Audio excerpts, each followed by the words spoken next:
Почитувани, од ден на ден се повеќе и повеќе расте очејот, нервозата и паниката во редовите на СДСМ. Исплашени од денот, кога катастрофално ќе загубат на предвремените парламентарни избори и кога оваа расипничка и криминална власт конечно ќе замине во опозиција, СДСМ и нивната влада не бараат начин и средства како да се одржат на власт. Смешни се обвинувањата кои СДСМ очајнички се обидува да ги пласира во јавност, за да ја се испере својата одговорност за недомакинското работење на своите градоначалници, функционери, директори на јавни предпријатија во Република Македонија. Имено, крајно несериозно и неодговорно е тоа, што во очи на предвремените парламентарни избори кои ќе се одржат на 12 април, СДСМ инсистира и брза во Собранието на Република Македонија да го изгласа предлог законот за отпис на камати и репрограмирање на долгови и трошоци на јавните предпријатија, со кој има намера повторно да им ги прости долговите и штетите од грабежот и расипничкото трошење на народните пари на своите градоначалници и локални директори на јавните предпријатија ширум Републиката на штета на граѓаните. Само за подсетување, пред известен период, токму со Законот за финансиска подршка на единиците на локална самоуправа и единките корисници основани од единиците на локална самоуправа за финансирање на доспеани, а неплатени обврски на 15.11.2018 година на 81 општина и град Скопје, кои во тој момент пријавиле неподмирен долг, им беа доделени околу 49 милиони евра, најчесто долгови кон доверителите кои доаѓаа од приватниот сектор. И покрај ваквата финансиска помош на општините во 2018 година од страна на централната власт, вкупниот износ на обврски од страна на сите општини, наместо да се намалува, тој продолжува да расте, па така, во четвртиот квартал од 2019 година,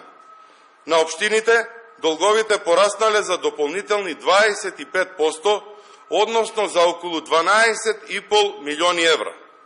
Интересен и поразителен е фактот, што и покрај помошта од државата, сепак долговите кај 35 општини пораснале, со што само кај 16 општини, на крајот на 2019 година, долговите пораснале за фрапантни од 200 до 470%, односно обврските на овие 16 општини пораснале приближно до 6 пати. Тоа е доволен и класичен доказ дека СДСМ и нивните градоначалници се крајно неспособни, криминогени и неодговорни. СДСМ сега, во овој предизборен период, повторно сака и се обидува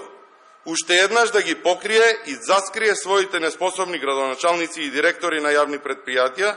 така што со пари на граѓаните ќе ги покрие луксузирањата, расфрлањата и долговите направени од страна на нивните функционери. Дополнително, во овој предизборен период, со ваквиот отпис на долгови, СДСМ сака да им ги одложи обврските на јавните предпријатија и подготвува терен преку своите градоначалници и директори да врши манипулации, подкуп, тргување и купување на гласочи, знаејќи дека им престои тежок изборен пораз на 12 април. Очигледно е дека СДСМ секогаш го бира најлесниот, недомакинскиот и криминалниот начин за привидно и вештачко решавање на штетите од своето владење. Ние како пратеници од ВМРО-ДПМН нема да ја дозволиме оваа кражба на народни пари, бидејќи граѓаните не се должни и нема да ја плаќаат неспособноста и расипништвото на оваа власт, која неконтролирано троши и се расфрла со народни пари. Токму затоа, поради ваквото крајно расипничко и криминално расфрлање и трошење на народните пари, СДСМ ќе ја добие пораката од граѓаните, која на 12 април злослужено ќе ги испрати во опозиција и конечно правото и правната држава ќе профункционираат и за сите оние кои се огрешиле пред законите одговорност ќе има. Ви благодарам. Прашања? Повелете.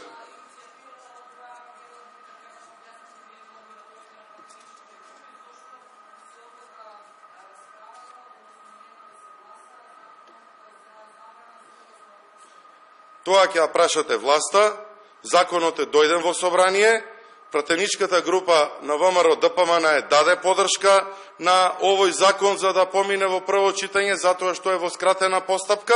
меѓутоа, очигледен е раздорот во коалицијата, затоа што односот на СДСМ кон своите коалициони партнери е таков каков што е во моментот. Првично им даваат подршка, а кога ќе дојде да се решава најголемото прашање, отстапуваат и со разни изговори избегнуваат да се реши овој проблем.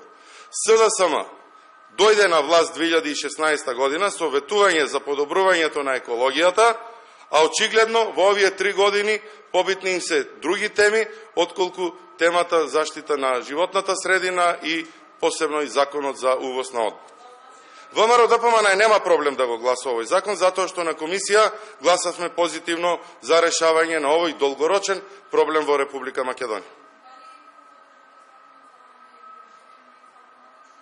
Како се извинувам? Тој во прво читање ВМРО ДПМН го поддржа?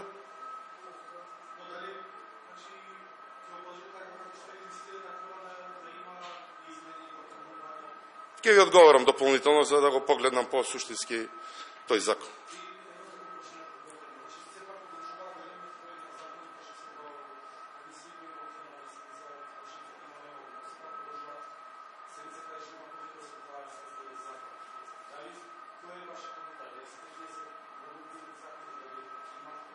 На оваа тема имав неколку пресови, поднесување на 200 закони на последните 2 седмици, од вкупно 377 закони кои што ги поднеле во изминатиот 2,5 годишен период, укажува на тоа дека се со брзање и одредени измени во скратена постапка, која што морам да спомнам, дека повеќе од законите на овој парламентарен состав, значи 55% од законите се дојдени по скратена постапка и посебно последниве 2 седмици каде што имаме 200 закони, од кој што најголемиот дел се во скратена постапка, ја укажува паниката на СДСМ во која се наоѓа. Решавањето, значи, на брз начин, со одредени законски решенија, кои не нудат комплетно покривање на материјата или мерката за која што се однесуваат, можевме да ја видиме и вчера со законот за младински додаток, со кој што ветуваат дека лица од по завршувањето на средна стручна спрема, односно од 19 до 23 години, ќе добиваат одреден додаток. Вкупниот број на лица кои што можеат да го добијат тој додаток е 400 на ниво на држава, па сега вие видите дали ова законско решение ќе ги реши проблемите на младите или е само предизборно ветување или потребен документ на СДСМ за да мафта како памфлет во предизборниот период. Ви благодарам.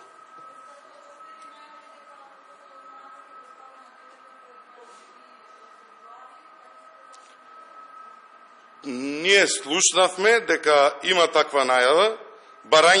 очигледно дека барањето на ВМРО ДПМН, кое што на пресконференција од оваа сала побара предвремена ратификација, ќе биде испочитувано. Сведоци бевте и вие дека во тој период очигледно оптимисти, како и за се друго, рекоа дека можно е да се најде решение за редовна ратификација, меѓутоа, како се приближува денот на распуштање на ова собрание, очигледно е дека барањето на ВМРО ДПМН ќе биде прифатено и дека предвремена ратификација во собранието е можно да има на 11. Ви благодарам.